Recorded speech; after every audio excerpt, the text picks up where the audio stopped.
Que Dieu soit béni. Vous savez, c'est toujours une joie d'être ici parmi vous. Ce soir, c'est moi qui ai la charge de vous annoncer la parole de Dieu.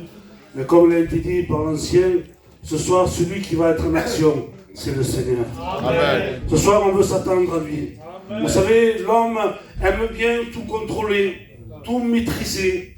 Mais ce soir, ce qu'on veut, c'est que le Seigneur soit libre au milieu de nous. Amen.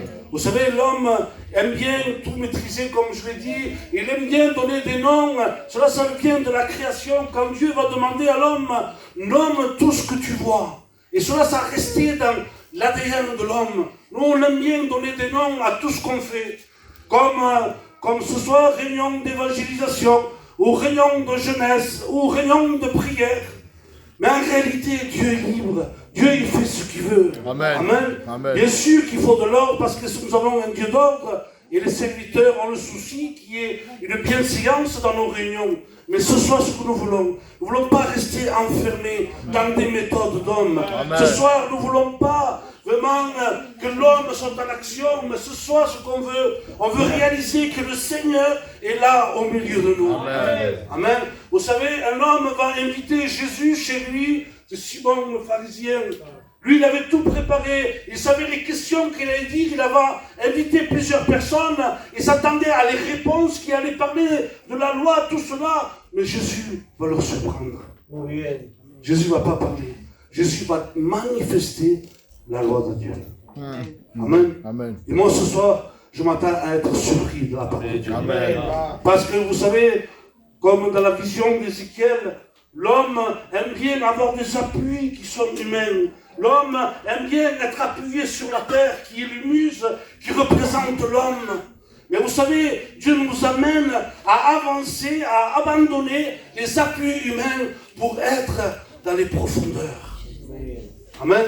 Et ce soir, moi je ne veux pas m'appuyer sur moi, parce que je reconnais que je suis bien limité. Je reconnais que j'ai peu de puissance, mais ce soir, moi je m'attends à l'action qui vient de Dieu. Amen. Amen. Ce soir, toi réalise que Dieu est au milieu de nous. Ce soir, ouvre ton cœur et attends-toi à quelque chose qui vient de lui. Ce soir, qu'on puisse s'attacher aux choses qui viennent d'en haut. Comme il a été dit dans les témoignages, c'est un père qui s'est donné des bonnes choses à ses enfants. Et ce soir, je crois qu'il a quelque chose pour chacun de nous. Moi, je ne connais pas vos vies, je ne connais pas vos cœurs, mais lui, il connaît toutes choses. Amen. Amen. Et moi, ce soir, je vais être qu'un instrument entre ses mains. Amen. Amen. Vous savez, la dernière fois, quand je suis venu ici, pour ceux qui étaient présents, vous l'avez parlé d'être disciple. Mais ce soir, le titre de mon message, c'est ce que tu dois connaître. C'est une affirmation.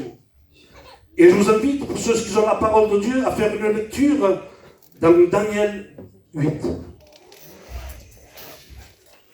Et dit ainsi: moi, Daniel, j'ai eu une vision. Je vis le bélier qui frappait de ses cornes à l'Occident et au septentrion et au midi. Aucun animal ne pouvait le résister. Il n'y avait personne pour délivrer ses victimes. Comme je regardais attentivement, voici un bouc venant de l'Occident et parcourait toute la terre à sa surface. Et ce bouc avait une grande corne au milieu des yeux. Il courut dans sa fureur et il frappa le bélier. Il lui brisa les deux cornes, sans que le bélier eût la force de résister. Il le jeta à terre, il le foula, et il n'y eut personne pour le délivrer. Le bouc devint puissant, et lorsqu'il fut puissant, sa grande corne se brisa en 4 cornes, et s'élevèrent pour le remplacer. L'une de ses cornes sortit comme une petite corne qui grandit beaucoup vers le midi, vers l'Orient et vers le plus beau des pays, et s'éleva jusqu'à l'armée des cieux, et il fit tomber à terre une partie de cette armée, et des étoiles, il les foula. Il s'éleva jusqu'au chef de l'armée, il lui enleva le sacrifice perpétuel, et il renversa le lieu de son sanctuaire, et l'armée fut livrée avec le sacrifice perpétuel. À cause du péché, la corne jeta la vérité par terre, et réussit dans ses entreprises. Et j'entendis parler un saint, et un autre saint dit: celui qui parle, pendant combien de temps s'accomplira la vision? Et il dit: pendant 2300 soirs et matins, puis le sanctuaire sera purifié. Même Je vais demander au frère Mario, serviteur Mario, qu'il puisse prier pour ce moment. Amen. Nous venons glorifier ton nom, Seigneur. Te prions, Seigneur, d'épauler notre frère Beta, Seigneur. Amen. Te demandant, Seigneur. Antiochus Épiphane, ce roi va être un type de l'Antichrist. Et on va voir, à travers ses caractéristiques, qu'il y a une parole ce soir pour chacun de nous. On va lire un second verset, dans 1 Jean 2, au verset 18. Il dit, c'est la dernière heure. Et comme vous avez entendu que l'Antichrist vient, mais maintenant aussi, plusieurs Antichrists vont venir. Et là, vous allez reconnaître que c'est la dernière heure. Voulant dire, vous savez que l'Antichrist vient. Comme ce soir, plusieurs d'entre nous, peut-être la plupart, connaissent et savent que l'Antichrist va venir. Mais il dit que plusieurs Antichrists vont venir. Cela veut dire que plusieurs hommes animés de l'esprit de l'Antichrist vont venir, ils vont se lever contre le peuple de Dieu. Et c'est ce que va faire Antiochus Épiphane. Il va se lever contre Dieu et contre le peuple de Dieu. Regardez ce qu'il va faire. Premièrement, il va interdire la loi de Moïse. Il va interdire la lecture de la loi. Il va interdire les sabbats. Il va interdire la circoncision. Il va interdire les fêtes religieuses juives. Il va supprimer les sacrifices dans le temple. Il va profaner le temple en mettant dans le temple un idole, un faux Dieu à adorer au milieu du temple. Il va aussi au milieu du temple faire des sacrifices impurs. Il va sacrifier des porcs, des animaux impurs dans le temple. Et c'est ce que les Juifs vont dire dans Daniel 11, c'est l'abomination de la désolation. Il va détruire les Écritures saintes. Il va brûler les rouleaux de la loi. Il va mettre à mort ceux qui gardaient la parole. Il va contraire les Juifs à abandonner la foi. Et vous savez, dans tout cela, vous pouvez me dire, mais qu'est-ce qu'il y a pour moi? Tu es en train de me parler d'un temps qui est ancien. Qu'est-ce qu'il y a pour moi? Pourquoi tu nous parles de cela ce soir? Vous allez voir que l'ennemi ne change pas sa tactique. Vous allez voir qu'à travers cet exemple de la parole de Dieu, nous allons déceler et nous allons faire voir les ruses du diable. Parce qu'encore aujourd'hui, l'ennemi, il fait guerre au peuple de Dieu. Regardez, dans Daniel 11, il dit, furieux contre l'alliance sainte, des troupes se présenteront sur son ordre, elles profaneront le sanctuaire, ils feront cesser le sacrifice perpétuel, ils dresseront l'abomination du dévastateur, il séduira par des flatteries, beaucoup s'occuperont par l'épée et plusieurs se jeûneront par hypocrisie. Car il agira avec flatterie, ruse, manipulation, séduction, mensonge et fourberie et complot. Ça, c'est ce qu'a fait Antiochus Épiphane. Et nous pouvons voir que c'est un type de l'Antichrist. Même dans son nom, Épiphane veut dire Dieu manifesté.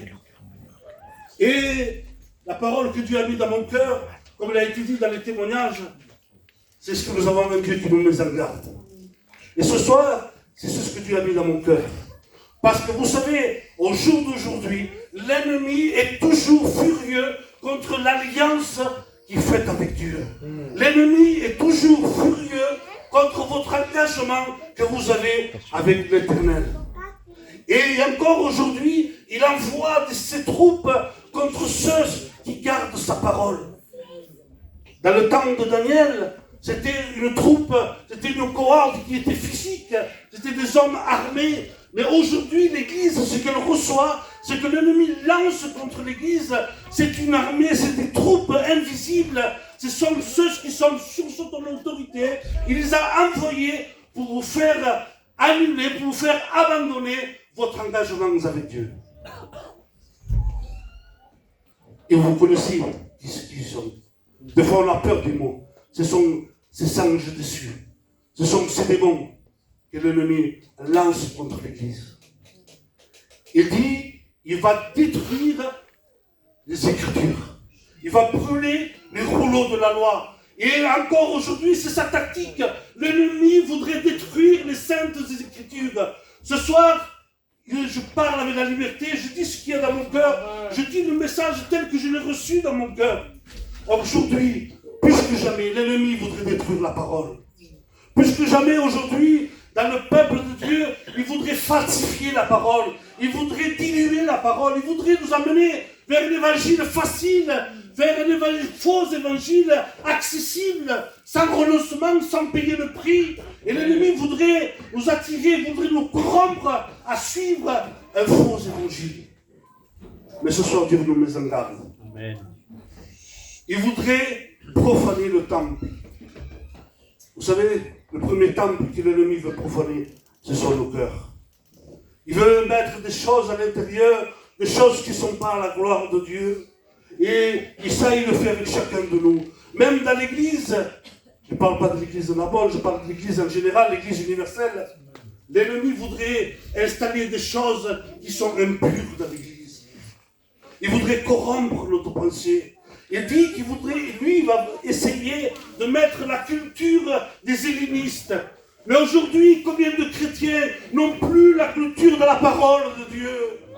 Combien de chrétiens se sont laissés corrompre par cet esprit de l'Antichrist, par l'ennemi qui nous assaille, il nous fait écarter, il nous fait abandonner, il nous fait adopter la culture païenne et on délaisse la culture de la parole de Dieu. Est-ce que vous ne reconnaissez pas les tactiques de l'ennemi quand je vous dis cela? Est-ce que vous ne voyez pas qu'il agit de la même manière que le temps de Daniel? C'est l'ennemi, c'est ce qu'il fait. Il voudrait nous faire délaisser la culture de la parole de Dieu. Il voudrait qu'on parle. Il parlait comme les Grecs. Il s'habillait comme les Grecs. Il voulait donner cette culture helléniste. Et vous savez, c'est comme si Dieu lui disait, mais moi dans la loi je vous ai tout donné. Je vous ai dit comment il faut que vous vous habillez. Je vous ai dit comment il faut parler. Parce que vous êtes un peuple choisi, vous êtes un peuple élu. C'est le peuple que je me suis formé. Pourquoi adoptes-tu comme ce Dieu païen, comme ce peuple païen? Pourquoi tu prends la culture helléniste alors que toi tu as la culture que moi je t'ai donnée? Et encore aujourd'hui c'est cela ce qu'il fait. Il a racheté l'église. Il a payé un grand prix. Mais il voudrait nous faire écarter. Il voudrait corrompre. Il dit qu'il veut supprimer le sacrifice. Et je me disais, mais Seigneur, aujourd'hui, il n'y a plus de sacrifice dans l'église. Et le Seigneur parlait dans mon cœur. Le premier sacrifice qu'il voudrait supprimer, c'est le tien. Je dis, Seigneur, c'est vrai. Aujourd'hui, l'ennemi voudrait que les chrétiens et les chrétiennes ne donnent plus leur vie à Dieu. Il ne voudrait plus qu'on sacrifie notre vie. Il ne voudrait plus qu'on vive un évangile qui est basé sur le renoncement. Il voudrait qu'on vive vraiment un évangile qui est facile, qui ne coûte pas et qui est à portée de tout le monde. Et là, en faisant cela, il supprime le premier des sacrifices, qui est le nôtre. Le second sacrifice qu'il voudrait rendre vain, c'est celui de Jésus. Quand il y a une situation et qu'on ne laisse plus le sacrifice de Jésus parler, qu'on ne laisse plus la grâce parler, c'est comme il rendrait le sacrifice de Jésus vain. Mais plus que jamais, nous voulons que le sacrifice de Jésus triomphe au milieu de nos églises. Amen. Il voudrait qu'on renie notre foi. Et il suffit de lire la parole de Dieu, que dans les temps derniers, l'heure de la fin, il voudra, et c'est ce qu'il veut faire, qu'on abandonne notre foi. Vous savez, ce soir, ce n'est pas un message qui est populaire, ce n'est pas un message qui va attirer des acclamations, mais ce soir, c'est l'avertissement de la parole de Dieu. Frères et sœurs, nous vivons les temps de la fin. Plus que jamais, il faut nous appuyer sur la parole de Dieu. Et il faut comprendre et déceler les ruses du diable. Amen. Amen. Il va dire, regardez ce qu'il dit. Il dit, il va agir par flatterie, il va agir par manipulation, Il va agir par complot. Est-ce qu'au jour d'aujourd'hui, c'est des choses qu'on reconnaît, qu'on voit dans nos églises? Je suis tenté de vous dire oui. Et quand il dit, quand vous verrez cela, vous saurez que c'est la dernière heure. Alors ce soir, ce n'est pas une grande révélation que je vous apporte simplement la parole de Dieu. Amen. Nous vivons la dernière heure. Plus que jamais, il faut s'appuyer sur la parole de Dieu. Amen. Alors, tout cela me pose à réfléchir. Et ce soir, j'aimerais vous amener dans une réflexion.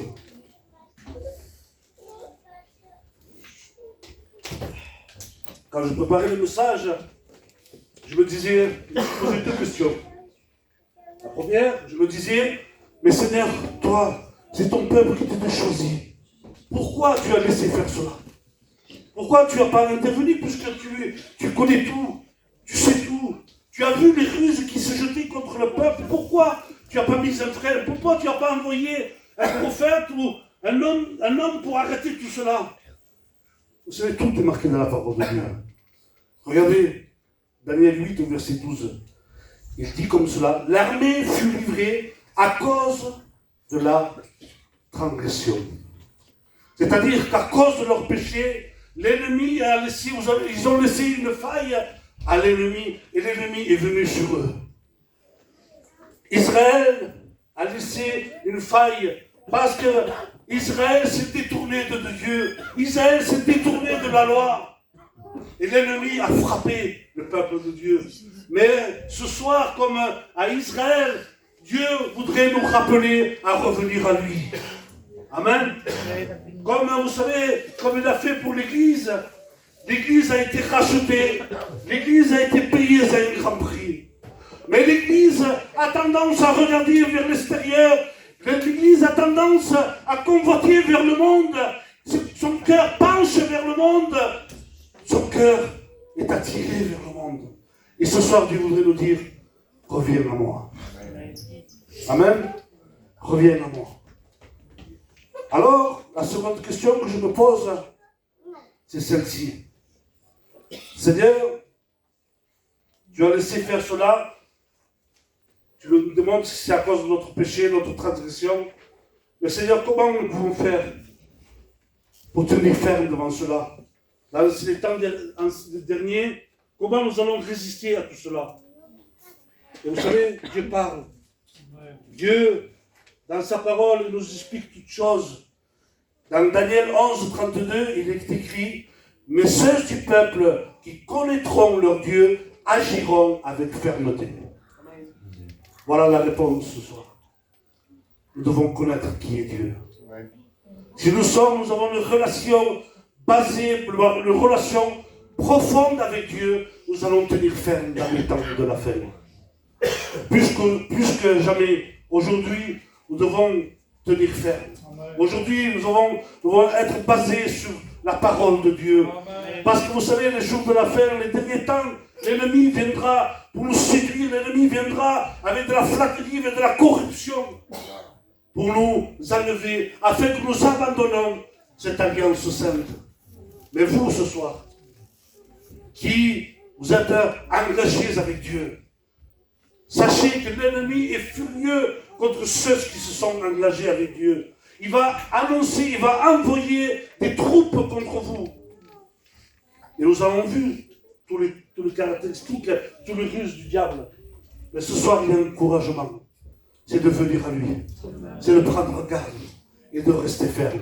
Amen. Amen. Amen. Si nous connaissons qui est Dieu, si nous connaissons qui est sa parole, nous tiendrons ferme dans les jours de la fin. L'ennemi viendra, mais l'Église tiendra bon. Parce que nous sommes appuyés sur Christ. Amen. Voilà, ce soir, ce que Dieu avait dans mon cœur. Vous savez, ce n'est pas un message qui est populaire.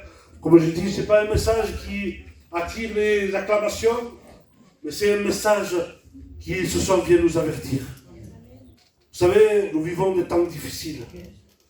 Plus que jamais, on peut se laisser corrompre. Vous savez, comme j'ai dit la dernière fois que je suis venu ici, bien souvent on est attiré par ce qui se passe en Amérique du Sud, par ce qui frappe au regard. Et on ne s'aperçoit pas l'ennemi, il vient nous détourner de la parole de Dieu. Afin, à un tel point, qu'on puisse plus reconnaître qui est le vrai, qui est le faux. Mais qu'est-ce qui s'est passé dans notre peuple? Qu'est-ce qui s'est passé dans l'Église? Comment l'ennemi a su vraiment renverser tout cela? Mais nous, ce que nous voulons faire, les serviteurs de la dernière heure, nous voulons ramener tout à l'original. Amen. Ramener tout à Jésus. Amen. Ramener tout à sa parole. Voilà pourquoi ce soir, je n'ai pas choisi un message qui vous plairait, un message qui vous apprécierait, un message il va nous applaudir. Mais ce soir, j'ai amené une parole, celle que Dieu a mis dans mon cœur. Il est temps que le peuple revienne à lui. Il est temps que le peuple reste ferme, attaché à lui et attaché à sa parole. Ce soir, c'est un avertissement. Faisons attention.